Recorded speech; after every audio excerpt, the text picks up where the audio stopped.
읽기 어려운 마음을 가지고 있는 청춘들의 이야기.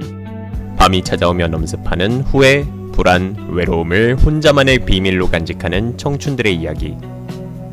안녕하세요. 결정을 회피하고 감정을 회피하는 청춘들을 여러모로 이해해보는 회피하는 청춘들을 위해입니다. 어른이 된다는 건 더 이상 누가 정해준 길을 따라만 가는 게 아니라 스스로 선택한 과제를 떠안는다는 뜻이기도 합니다. 잘 해내면 인정받을 수 있지만 실패하면 그대로 평가가 돌아오죠. 그 부담이 우리를 주저하게 만들고 조금만 더 있다가 하자며 미루게 하고 아예 다른 일로 돌아서게 하기도 합니다. 결국은 손도 대지 않은 채 과제를 회피하는 쪽을 택해버리곤 하죠. 오늘 1회차 방송에서는 과제를 회피하는 나를 주제로 미루기가 어떻게 작동하는지, 그리고 그 회피가 어떤 의미를 가지고 있는지, 필요할 땐 어떻게 극복할 수 있는지 함께 이야기해보려 합니다.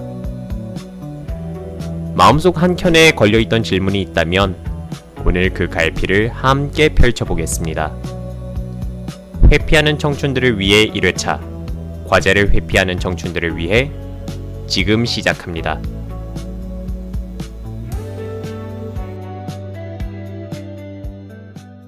시험이 다가오는데 책상에서 교과서가 아닌 만화책을 먼저 펼치게 된 적 종종 있지 않나요?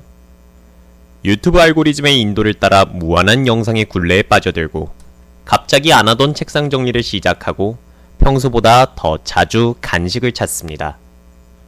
자기 전에도 좀처럼 눈을 감지 못한 채 숏폼을 돌려보면서 시간을 흘려보내죠. 그런데 왜 우리는 이런 선택을 반복할까요? 분명 중요한 시험인데도 좀처럼 책상 앞에 앉기 싫고 앉아도 괜히 핸드폰을 붙잡으면서 시간을 흘려보냅니다. 해야 한다는 생각은 가득하지만 답답함이 커지다 보니 피하고 싶은 마음이 자꾸 고개를 듭니다. 미루기의 순간 우리를 붙잡고 있는 건 사실 두려움입니다. 이제 시작해야 하는데, 그런데 혹시 결과가 좋지 않게 나오면 어떡하지? 괜히 헛일을 한 것은 아닐까 하는 그런 불안 말이죠. 불안을 해소하자고 우리는 머릿속에서 앞으로 무슨 일이 일어날지 최대한 예측하고 계산하고 싶어 합니다. 지금 12시간의 전사를 하면 강의자료 PPT는 다 볼 수 있는데 교과서는 못 보는데, 그럼 Q2 정도는 나올 것 같은데 그럼 학점은 어떻게 나올까? 강의평을 봐볼까? 교수님이 학점은 잘 주실까? 이런 식으로 시뮬레이션만 계속 돌리다 보면 2시간 동안 핸드폰 스크롤이랑 머리만 굴리느라 한 건 아무것도 없죠. 이렇게 자꾸 미루는 자신을 보면서 아, 난 그냥 게으른 사람이구나 하고 한마디로 정리해버릴 때가 많죠. 하지만 사실 우리가 미루는 데에는 정말 다양한 이유가 숨어 있습니다. 첫 번째는 너무 낙천적이라서 미루는 경우입니다. 자신의 능력을 믿거나 과제가 생각보다 쉽다고 여기는 거죠. 에이, 이 정도는 나한테 이틀이면 충분하지 라면서요. 그렇게 오늘의 내가 내일의 나에게, 또 내일 모레의 나에게 책임을 떠넘기다 보면 결국 시험 전날 밤 12시간의 전사가 탄생하게 되는 겁니다. 두 번째는 더 강한 자극을 찾아서 미루는 경우예요. 당장의 시험 공부보다는 눈앞의 알고리즘이 훨씬 바로 즐거움을 주잖아요. 딱 한 편만 보고 시작해야지 라고 마음을 먹지만 전 세계의 똑똑한 개발자들이 만든 알고리즘이 그렇게 호락호락하진 않죠.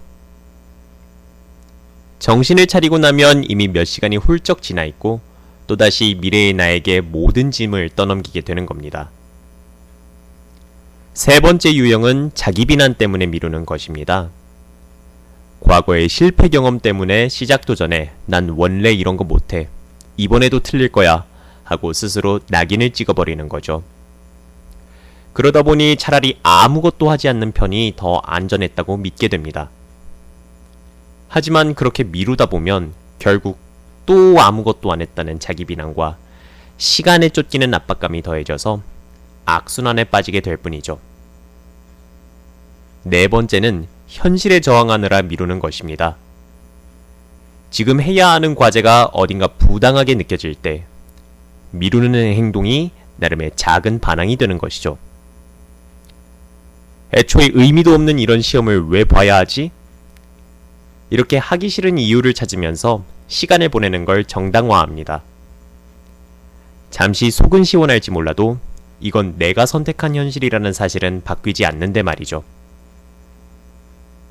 마지막 5번째는 완벽주의 때문에 미루는 경우입니다. 기준이 너무 까다로워서 시작 자체를 못하는 거예요. 아직 자료가 부족해. 이 컨디션으로는 시작할 수 없어. 이렇게 부족한 첫걸음을 스스로 용납하지 못하고 모든 게 완벽한 최적의 타이밍을 기다리는 것입니다. 그런데 아이러니하죠? 최적의 타이밍이라는 건 기다리는 게 아니라 일단 첫 발을 떼면서 만들어가는 것이니 말입니다. 어떠신가요? 겉보기엔 다 달라 보여도 이 모든 유형을 관통하는 하나의 공통점이 있습니다. 바로 불안입니다. 실패에 대한 불안, 평가받는 것에 대한 불안, 지루함을 견뎌야 한다는 불안. 결국 우리는 저마다의 방식으로 이 불안을 피해오고 있었다는 것입니다. 자, 그럼 이 미루기가 불안을 피하려는 행동이라는 건 이제 알겠습니다. 그런데 이런 회피 반응은 대체 어디서부터 시작된 걸까요? 이걸 그저 의지가 부족해서, 정신력이 약해서라고만 말할 수 있을까요? 어쩌면 그 답은 우리가 생각하는 것보다 훨씬 더 깊은 곳에 있을지도 모릅니다.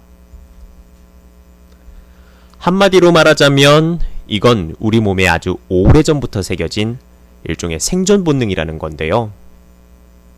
아주 먼 옛날 원시 인류가 살던 세계를 생각해 볼까요? 원시 인류에게 불확실성이라는 것은 목숨이 걸린 위협이었습니다. 사냥에 실패해서 에너지를 낭비하는 게 곧 죽음으로 이어질 수도 있었고, 낯선 숲길은 맹수를 만날 수 있는 위협이었고요. 그래서 우리 몸은 모르는 것을 피하는 게 가장 안전한 선택이라고 학습했고, 그 생존 전략이 오늘날까지 우리 뇌와 몸에 깊게 새겨진 거죠.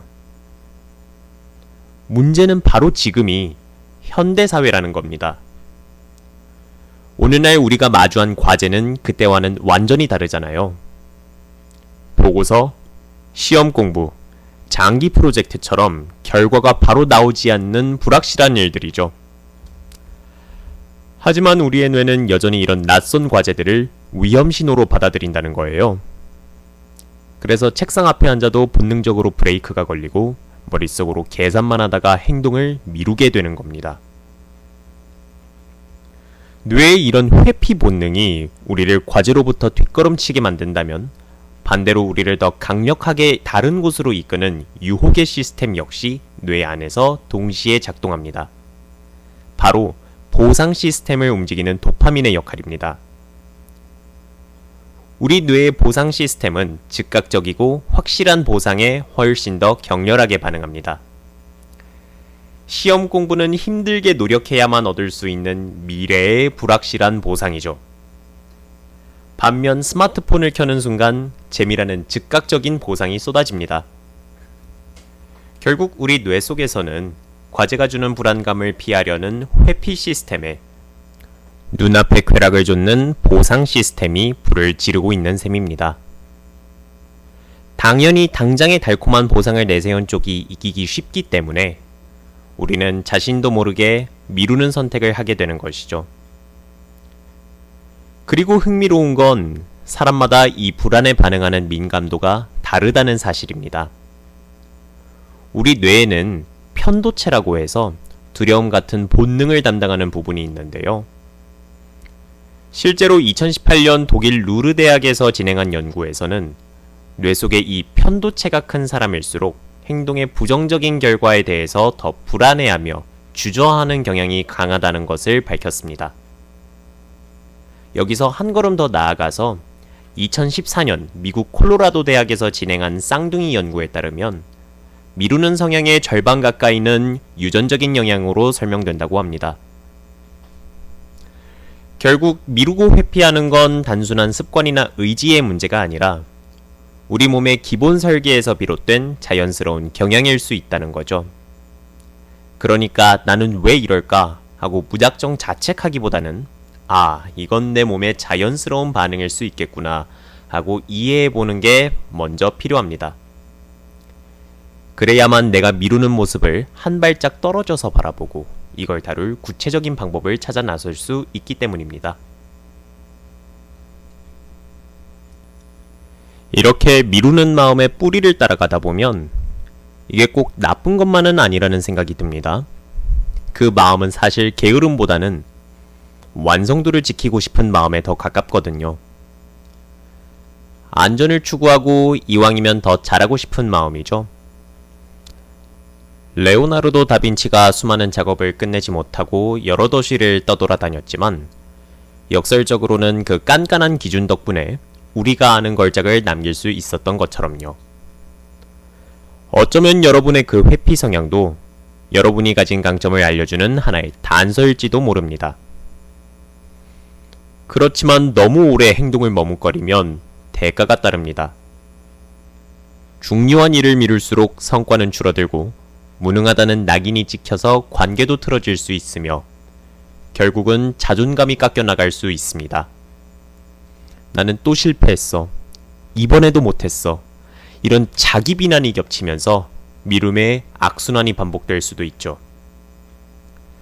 성장하려면 직접 부딪혀보고 실패를 겪은 다음 무엇을 개선해야 할지 성찰할 수 있어야 합니다.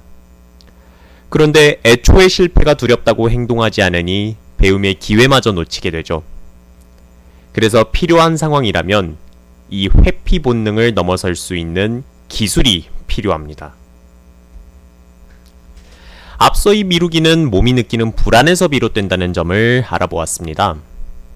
그렇기 때문에 단순히 정신력을 강조하고 마음가짐을 바로잡는다고 해서 해결될 문제는 아닙니다. 대신에 우리는 이 불안을 기술적으로 다룰 수 있어야 합니다. 더 자세히 말하면 불안을 억누르는 게 아니라 불안 속에서도 움직일 수 있도록 우리를 돕는 기술이 필요하다는 거죠. 효과적이라고 알려진 방법들을 몇 가지 알아보겠습니다. 가장 먼저 해볼 일은 내 불안에 구체적인 이름을 붙여주는 거예요. 그냥 불안해서 미룬다 라고 뭉뚱그리기만 해서는 해결책을 찾을 수 없습니다. 똑같이 보고서 과제 앞에서 미루고 있어도 성적이 나쁠까봐 불안한 건지 발표할 때 사람들이 비웃을까봐 불안한 건지에 따라 해법이 달라지기 때문이죠. 내 마음속 불안에 나는 다른 사람들의 평가가 두려운 것이구나 하고 이름을 붙여주고 진단을 할 수 있다면 비로소 내가 겨냥해야 할 관역이 선명해집니다. 두 번째는 내가 통제할 수 없는 불안은 과감히 덜어내는 것입니다. 혹시 다른 사람이 나를 무능하게 평가할까봐 두려워서 일을 미루고 계신가요? 사람들이 나를 손가락질하고 비웃을까봐 두려워하고 계신가요?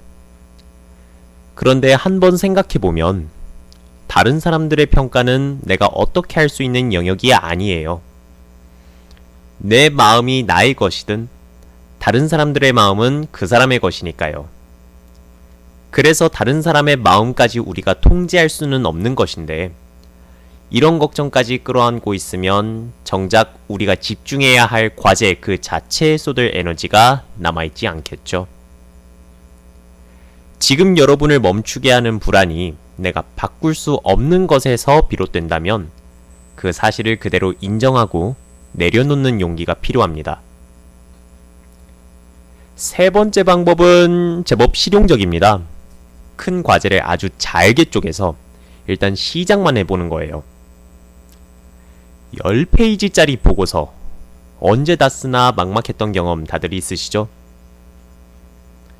그런 막막한 과제 앞에서는 머릿속으로 이거 언제 다 하나 계획만 세우다가 지쳐서 발이 묶여버리는 경험이 종종 있습니다. 그럴 때는요, 우리네가 전혀 부담을 느끼지 못할 만큼 작게 시작해보는 건 어떨까요? 이를테면 딱 20분만 딱 한 문단만 써보자 라고 하는 것이죠. 그렇게 일단 발을 담그면 신기하게도 불안이 줄어들면서 우리가 과제를 지속할 탄력을 받게 됩니다. 처음엔 20분 동안 한 문단만 써보자고 했는데 어느새 1시간에 한 페이지를 거뜬히 써내는 자신을 발견할지도 몰라요. 앞에서 이렇게 예시를 들었는데 20분보다 훨씬 더 잘게 쪼개도 아주 효과적인 행동 지침을 얻을 수 있습니다. 예컨대 2분 규칙을 정할 수 있어요. 새로운 습관을 시작할 때 2분 안에 할 수 있는 일부터 시작하라는 건데요. 예를 들어 앞에서 말씀드렸던 10페이지 보고서 쓰기가 있다면 이걸 컴퓨터를 켜고 워드 파일 열어서 제목 쓰기처럼 아주 구체적이고 작은 일로 쪼개는 거죠. 이렇게 말도 안 되게 쉬운 첫 단계를 설정하는 이유는 바로 단순히 시작의 저항감을 없애는 것 이상의 효과가 있기 때문입니다. 바로 자이가르닉 효과라는 것을 의도적으로 이용하는 건데요. 자이가르닉 효과란 사람들이 끝마친 일보다 아직 끝내지 못한 일을 훨씬 더 선명하게 기억하고 마음속에 계속 담아두는 심리 현상을 말합니다. 한 번 시작된 과제는 우리 뇌에 끝나지 못한 과제로 등록이 돼요. 그래서 그 등록된 과제에 대해서 해결을 하려는 일종의 긴장 상태가 만들어집니다. 그래서 보고서 제목만 써두고 바로 멈춰버리면 우리 뇌는 계속해서 그 보고서 마무리해야 하는데 라는 신호를 보내게 되는 거죠. 바로 이 마무리하고 싶은 찝찝함이 우리를 다시 책상으로 이끄는 강력한 동기가 되어주는 겁니다. 자, 그래서 오늘 방송 들으시는 분들께서도 한번 동참해 보시는 건 어떨까요?